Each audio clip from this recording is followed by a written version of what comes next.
Al separarse de España, México se convirtió en un país soberano, es decir, libre del dominio extranjero. Por primera vez, los mexicanos hicieron sus propias leyes y eligieron a sus gobernantes. Era una oportunidad para establecer un gobierno democrático, mejorar la economía y acabar con las injusticias sociales heredadas del virreinato. La consumación de la independencia puso fin a un largo periodo de dominación española y marcó el inicio de una nueva etapa en nuestra historia, como el inicio de un tiempo de paz y bienestar. Algunos incluso pensaron que la nueva nación estaba destinada a ser rica. Sin embargo, desde el principio el país tuvo dificultades. La guerra entre insurgentes y realistas había causado enormes pérdidas humanas y económicas. Durante los 11 años que duró el conflicto, cobró la vida de más de 500,000 de personas. Durante los 11 años que duró el conflicto, cobró la vida de más de 500,000 de personas, arruinó a comerciantes y agricultores, y causó la destrucción de numerosos pueblos, haciendas y minas. Debido a ello, la economía del país estaba muy debilitada. La hacienda pública tampoco tenía recursos, de hecho, el gobierno nacional no tenía dinero.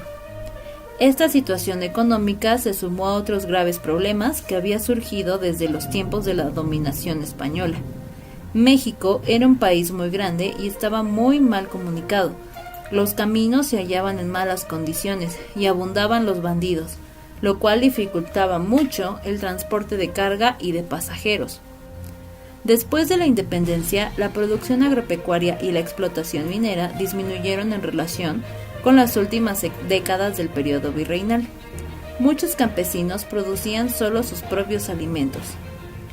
Esta agricultura de subsistencia era suficiente para sostener a las familias, pero no contribuyó al crecimiento económico del país.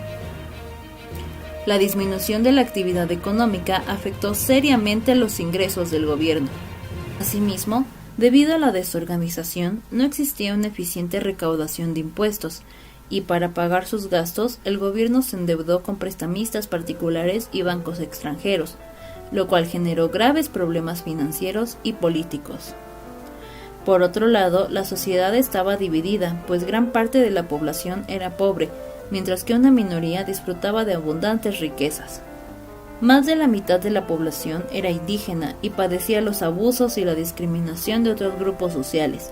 Las leyes creadas después de la independencia, lejos de brindarles protección, los afectaron de distintas maneras, al favorecer que los hacendados y rancheros mestizos los despojaran de sus tierras. En lugares como Sonora y Yucatán se produjeron violentas rebeliones indígenas que duraron muchos años. Además, después de la independencia, los grupos políticos del país entraron en conflicto a causa de sus diferencias de opinión sobre la forma de gobierno que debía establecerse, la elección de presidentes y gobernadores, y por las reformas sociales que trataron de impulsar algunos líderes políticos.